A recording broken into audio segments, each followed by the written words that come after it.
Kitchen ഏരിയയിൽ ഇതിനിടയിൽ ഒരു അടി നടന്നു.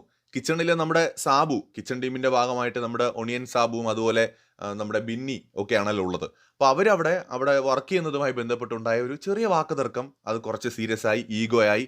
നീ പറയുന്നത് ഞാൻ കേൾക്കില്ല, ഞാൻ പറയുന്നത് നീ കേൾക്കില്ല എന്നൊക്കെ പറഞ്ഞ് അങ്ങോട്ടും ഇങ്ങോട്ടും സംസാരിക്കുന്നതിൻ്റെ ഇടയിൽ ഒരു ഒരു ഡയലോഗ് നമ്മുടെ സാബുവിന്റെ വായിൽ നിന്ന് വീണു. നീ കൊണക്കേണ്ട കാര്യമില്ല എന്നുള്ളൊരു ഡയലോഗ്. അത് സ്വാഭാവികമായിട്ടും നമുക്കറിയാലോ, ബിന്നിക്ക് അത് ഒഫൻഡഡ് ആയിട്ട് തോന്നി. ഇങ്ങനാണോ സംസാരിക്കേണ്ടത്?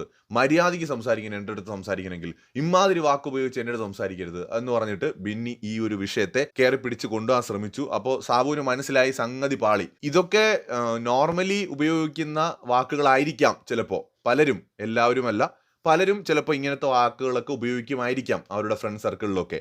പക്ഷേ ഈ വഴക്കിൽ നിൽക്കുമ്പോൾ ഇത് പറയുമ്പോഴാണ് പ്രശ്നം. നേരത്തെ അനുവും അതുപോലെ നമ്മുടെ അക്ബറും തമ്മിലുണ്ടായ ഫൈറ്റിലും എടോന്നും എടീന്നും ഒക്കെ നമ്മൾ നല്ല രീതിയിൽ വിളിക്കുമല്ലോ. ഇപ്പം നല്ല സ്നേഹത്തോടെ എടി ഒന്ന് ഇങ്ങോട്ട് നോക്കടി, അല്ലെങ്കിൽ എടാ ഒന്ന് ഇങ്ങോട്ട് നോക്കടാ എന്നൊക്കെ, നമ്മൾ എടാ ഒന്ന് നോക്കടാ എന്നൊക്കെ പറയും, നോർമലി പറയും. പക്ഷേ ഇതേ സാധനം തന്നെ നമ്മൾ വഴക്കിടുന്ന സമയത്ത് നീ ആരടി എന്ന് ചോദിക്കുമ്പോൾ ആ ടോൺ അങ്ങ് മാറും. നമ്മൾ സ്നേഹത്തോടെ എടാ ഒന്ന് നോക്കടാ, എടി ഒന്ന് നോക്കടി എന്ന് പറയുന്നതിൻ്റെ സ്ഥാനത്ത് നീ ആരടി എന്നങ്ങ് ചോദിക്കുമ്പോഴേക്കും ആ ടോണ് മാറും. അപ്പോൾ വാക്കൊന്ന് തന്നെയാണ്, പക്ഷെ അപ്പോഴും ഒഫൻഡഡ് ആയിട്ട് തോന്നും. അതുപോലെ ചിലപ്പോൾ സാബു ഇത് പുള്ളിയുടെ ഫ്രണ്ട് സർക്കിളിൽ ഉപയോഗിക്കുന്ന വാക്കായിരിക്കാം, ബട്ട് എനിക്കറിയില്ല. നമ്മളാരും നോർമൽ മലയാളം സംസാരിക്കുമ്പോൾ ഇങ്ങനത്തെ വാചകങ്ങൾ ഉപയോഗിക്കാറില്ല. അപ്പോൾ ഇത് ബിന്നീൻ്റെ അടുത്ത് നീ കുണയ്ക്കേണ്ട കാര്യമില്ല എന്ന് പറഞ്ഞത് അവർക്ക് ഒഫൻഡഡ് ആയിട്ട് തോന്നി. അവരത് കയറി അങ്ങ് പിടിച്ചു. പിന്നെ സാബു നൈസിനെ അതങ്ങ് പറഞ്ഞ് നൈസിനെ സ്കിപ്പായി അങ്ങ് പോയി.